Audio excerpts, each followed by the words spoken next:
মানে মই যিবোৰ হোৱাটছএপ আৰু ইনষ্টাগ্ৰাম তাৰপিছত ফেচবুকত ফটো দিওঁ সেইবিলাক কি কৰিছে সিহঁতে ডাউনলোড কৰিছে ডাউনলোড কৰি কিনে সেই ডেটিং এপত তেওঁলোকে এইটো ইউজ কৰিছে আগত আপুনি পইচাখিনি পঠাব তাৰপিছতহে মই ৰুমত আহিম তাৰপিছত বহুত ল'ৰাই এনেকৈ পঠাই দিয়ে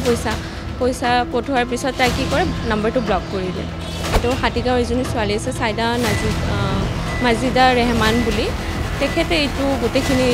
কৰি আছে তেওঁৰ হাজবেণ্ডো মেবি তেওঁৰ লগত আছে 10,000 20,000 8,000 যাক যিমান পাৰে সিমানে কৰে তাৰপিছত উবেৰৰ ভাড়াও খোজে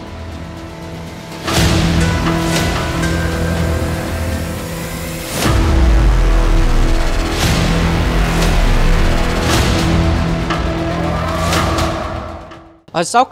ফেচবুকত ফটো আৰু ইনষ্টাগ্ৰামত ফটো ব্যৱহাৰ কৰি কিমান আচলতে বিপদ হ'ব পাৰে সেয়া যদি আমি ক'বলৈ যাওঁ সেয়া আজি এই মুহূৰ্তত আপোনালোকৰ আগত এটা কাহিনী এটা দেখুৱাবলৈ যাম সেয়া কোনো মই নিজে ৰচনা কৰা সেয়া কাহিনী নহয় ফেচবুক আৰু ইনষ্টাগ্ৰামত ফটো আপলোড যেতিয়া হয় আৰু তাৰ পাছত কিমান ভয়ানক পৰিস্থিতি হ'ব পাৰে তাৰ সন্মুখীন হৈছে গুৱাহাটীৰ এগৰাকী যুৱতী তেখেতৰ ফটো ব্যৱহাৰ কৰি ডেটিং এপছত এটা একাউণ্টত মেছেজ কৰে আৰু মেছেজ কৰি কেনে দৰদাম কৰি বিভিন্ন সময়ত কথা পাতি এটা নৈশ উদযাপনৰ বাবে ব্যৱহাৰ কৰা হয় আৰু তাৰ পাছত সেই গোটেই ঘটনা সম্পৰ্কত ফোন নম্বৰটোৱে ফোন কৰি কেনে পিছত ব্লক কৰি দিয়ে তাৰ পাছত কোনো ধৰণৰ কণ্টেক্ট নোহোৱা হৈ যায় এনেকুৱা ধৰণে আচলতে বহু ঘটনা হৈ গৈছে কিন্তু শেহতীয়াকৈ আজি এই ঘটনাটোৰ আচলতে স্পষ্টভাৱে গোটেই কাহিনী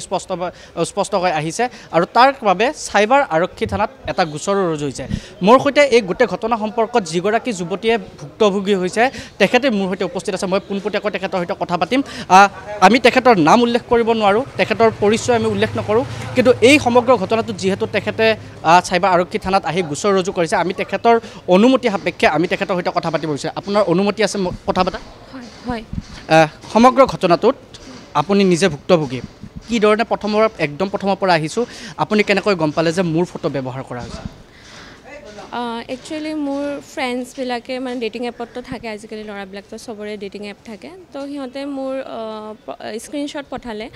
নামটো আছিল এঞ্জেলিনা বুলি কিন্তু ফটোটো আছিল মোৰ মানে মই যিবোৰ হোৱাটছএপ আৰু ইনষ্টাগ্ৰাম তাৰপিছত ফেচবুকত ফটো দিওঁ সেইবিলাক কি কৰিছে সিহঁতে ডাউনলোড কৰি কিনে সেই ডেটিং এপত তেওঁলোকে এইটো ইউজ কৰিছে ডেটিং এপছটো কি ডেটিং এপছ জানে নেকি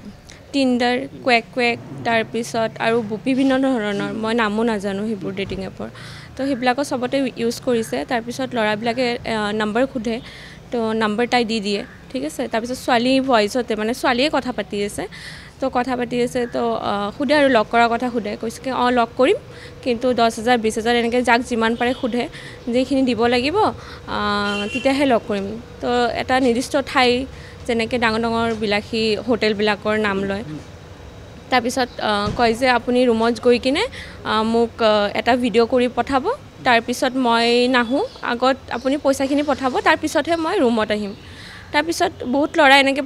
পঠাই দিয়ে পইচা পঠোৱাৰ পিছত তাই কি কৰে নম্বৰটো ব্লক কৰি দিয়ে মানে যিগৰাকী এই ঘটনাটো সংঘটিত কৰি আছে তেখেতে নম্বৰটো ব্লক কৰি দিয়ে হয় ল'ৰাটোৰ পিছত পইচাটো পোৱাৰ পিছত ল'ৰাটোৰ নম্বৰটো ব্লক কৰি দিয়ে এই গোটেই ঘটনাটোত আপুনি কেনেকৈ গম পালে আপুনি এগৰাকী আপোনাৰ ফ্ৰেণ্ডৰ পৰা গম পাইছে এই ঘটনাটো কোনে বৰ্তমান চলাই আছে কিবা গম পাইছে হয় এইটো গম পাইছোঁ এইটো হাতীগাঁৱৰ এজনী ছোৱালী আছে চাইদা মাজিদা ৰেহমান বুলি তেখেতে এইটো গোটেইখিনি কৰি আছে তেওঁৰ হাজবেণ্ডো মেবি তেওঁৰ লগত আছে গম নাপাওঁ কিন্তু তাই এইখিনি গোটেইখিনি কৰি আছে বুলি মই গম পাইছোঁ পিছত কিমান টকা ডিমাণ্ড কৰে যেতিয়া ফটোখন ব্যৱহাৰ কৰি ডিমাণ্ড কৰা হয় 10,000 20,000 8,000 যাক যিমান পাৰে সিমানে কৰে তাৰপিছত উবেৰৰ ভাড়াও খোজে সেইখিনি গোটেইখিনি স্ক্ৰীনশ্বট মোৰ লগত আছে মই দিছোঁ ইয়াতে পুলিচ ষ্টেচনত হয় স্কেনাৰ পঠাই দিয়ে তাতে নামখিনিও আহি গৈছে তাইৰ এডভান্স বিচাৰে আৰু এডভান্সত টকা দিয়াৰ পিছত নম্বৰ ব্লক কাৰণ তাইতো যাব নোৱাৰে ন কেনেকৈ যাব মইতো যাব নোৱাৰোঁ হয় মানে আপোনাৰ ফটো ব্যৱহাৰ কৰি থৈ দিছে আৰু ফোনত কথা পাতিলে নিশ্চয় হোৱাটছএপত কলতহে কথা পাতে হোৱাটছএপ কলত চব হোৱাটছএপতে কথা পাতে সেইখিনিও ভিডিঅ' আছে মই মোৰ ফ্ৰেণ্ডক দি কিনে কল কৰাইছোঁ তাৰপিছত তাই কৈ আছে আৰু যে মোক পইচাখিনি পঠোৱা তাৰপিছত মই গৈ আছোঁ এনেকৈ মই নাযাওঁ পিছত কি কৈছে ঠিক আছে মই গাড়ী পঠাই আছোঁ নাই গাড়ীও মই বুক কৰিম আপুনি অকল মোক পইচা পঠাই দিয়ক গাড়ী বুক কৰা 1,000 rupees পঠাই দিয়ক স্ক্ৰীনশ্বটো চবখিনি আছে আপুনি চাব পাৰিব এই গোটেই ঘটনাটো যেতিয়া সংঘটিত হৈ গ'ল ইতিমধ্যে আপুনি ইয়াতে চাইবাৰ আৰক্ষীত আহিছে ফেচবুক ইনষ্টাগ্ৰামত যেতিয়া ফটোখন আপলোড কৰি এই ধৰণে আচলতে বিপদত পৰে কিমান ভয়ানক হ'ব পাৰে এই ধৰণৰ ঘটনা আজিকালি সবখিনি ছ'চিয়েল মিডিয়া সবেই ছ'চিয়েল মিডিয়া ইউজ কৰে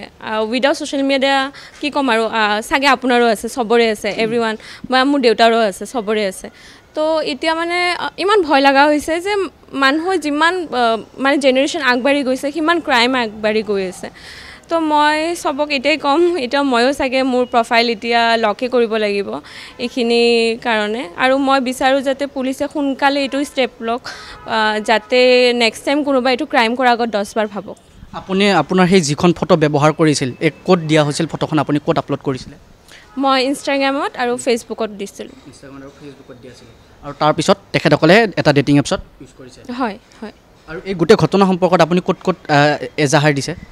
মই ফাৰ্ষ্টত CID দিছিলোঁ তাৰপিছত CIDৰ পিছত ইয়াতে পাণবজাৰ চাইবাৰ ক্ৰাইমত আহিছে এতিয়া ইহঁতে চাই আছে কেতিয়াবা ভাবিছিল না আপোনাৰ সেইখন ফটো ব্যৱহাৰ কৰি কোনোবাই ডেটিং এপছত খুলিব কাৰণ আপুনিতো নিজে নুখুলে মই কেতিয়াও ভবা নাছিলোঁ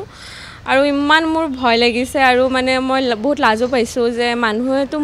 মানে তাইকতো নাজানে মোক জানে চবে মোক বুলিয়ে ভাবি আছে চাগে তো এইটোৰ কাৰণে মই বিচাৰোঁ যাতে এইটো বহুত ডাঙৰ একশ্যন লওক আৰু আপোনাৰ যেতিয়া বন্ধুবৰ্গই গম পালে তেতিয়া আপোনাক জনাই দিছে হয় সিহঁতে জনাই দিছে মোক আৰু কিছুমানে বিশ্বাস কৰিছে কিছুমান বিশ্বাস কৰা নাই মই এতিয়া কাক কাক যাই ক'ম যে এইটো মই নহয় বুলি তো সেইটোৰ কাৰণে মই ইয়াতে ডাইৰেক্ট দিছোঁ মই বিচাৰোঁ যে পুলিচে সোনকালে এইটো একশ্যন লওক নহ'লে তাই আৰু মোৰ নিচিনা আৰু 10টা আৰু বেলেগ ছোৱালীক আজি মোৰ বন্ধ কৰি দিব পাৰে কিন্তু আৰু 10টা ছোৱালী আৰু কৰিব এইবোৰ একজেক্টলি চবৰে কৰে ধন্যবাদ জনাইছোঁ আৰু ইতিমধ্যে এই সমগ্ৰ ঘটনাটো সন্দৰ্ভত কি হৈছিল কি হোৱা নাই সকলো কথা উল্লেখ কৰিলে আৰু তাৰ লগতে এটা কথা ইতিমধ্যে তেখেতেও স্পষ্ট কৰিছে যে ছ'চিয়েল মিডিয়াত ফটো ব্যৱহাৰ কৰাটো যিমান আচলতে ভাল সিমান বেয়াও হয় আৰু যদি এই ফটোখন ব্যৱহাৰ কৰে আপোনালোকে তেতিয়াহ'লে প্ৰফাইল লক কৰি ব্যৱহাৰ কৰক কাৰণ প্ৰফাইল লক নকৰাৰ ফলতে আজি বিপদত পৰিছে এনেকুৱাকৈ বহু যুৱতী আৰু সমগ্ৰ ঘটনা সন্দৰ্ভত ইতিমধ্যে যুৱতীগৰাকীয়ে জনাইছে যে ঘটনাটো কি ধৰণে সংঘটিত হৈছিল তেখেতৰ লগত আৰু এই মুহূৰ্তত এটা কথা উল্লেখ কৰিব লাগিব যে কেৱল এই ধৰণে এগৰাকীয়ে যুৱতী নহয় কেইবাগৰাকীও যুৱতী এই চক্ৰটোৰ আচলতে কবলত পৰিছে আৰু এই চক্ৰটোৱে এই ধৰণে ধন দাবী কৰি পিছত নম্বৰ ব্লক কৰি তেখেতসকলে আঁতৰি যায় আৰু তাৰ পাছতে বিপদত পৰে একাংশ যুৱতী আৰু সেই যুৱতীসকলে নিজে নহয় কিন্তু সেই যিগৰাকী যুৱতী গোটেই ঘটনাটো চলাই আছে তেখেতে হৈ কেনে কথা পাতে আৰু তাৰ পাছতে একাংশ যুৱতী বিপদত পৰে ইতিমধ্যে ঘটনা সন্দৰ্ভত আৰক্ষী থানাত এজাহাৰ দাখিল কৰিছে CIDতো জনোৱা হৈছে চাইবাৰ আৰক্ষী থানাতো জনোৱা হৈছে এই ঘটনা সন্দৰ্ভত যিগৰাকী আচলতে মাষ্টাৰ মাইণ্ড যুৱতী বা মহিলা তেখেতৰ ইতিমধ্যে লোকেশ্যন ট্ৰেক কৰা হৈছে হাতীগাঁৱত তেখেতে থাকে কিন্তু হাতীগাঁৱত থকা সেই মহিলাগৰাকীক কেতিয়া গ্ৰেপ্তাৰ কৰা হ'ব সমগ্ৰ যিহেতু ডিটেইলছ দিয়া হৈছে সেই পৰৱৰ্তী পৰ্যায়ত কি কাৰণে এনেকুৱা ধৰণে আচলতে ব্যৱসায় কৰিছিল আৰু এই ব্যৱসায়টো তেখেতে কৰি কেনে কিমান মানুহৰ পৰা কিমান টকা লুটিছে সেয়া কিন্তু পৰিলক্ষিত হ'ব আৰু সমগ্ৰ ঘটনা সন্দৰ্ভত পৰৱৰ্তী যেতিয়া তেখেতক গ্ৰেপ্তাৰ হ'ব তেতিয়াহে এই সমগ্ৰ ঘটনাটোৰ আঁৰত আচলতে কি ৰহস্য লুকাই আছিল কিমান টকা তেখেতে কিমানৰ পৰা লুটিলে সেই সমগ্ৰ কথা গম পোৱা যাব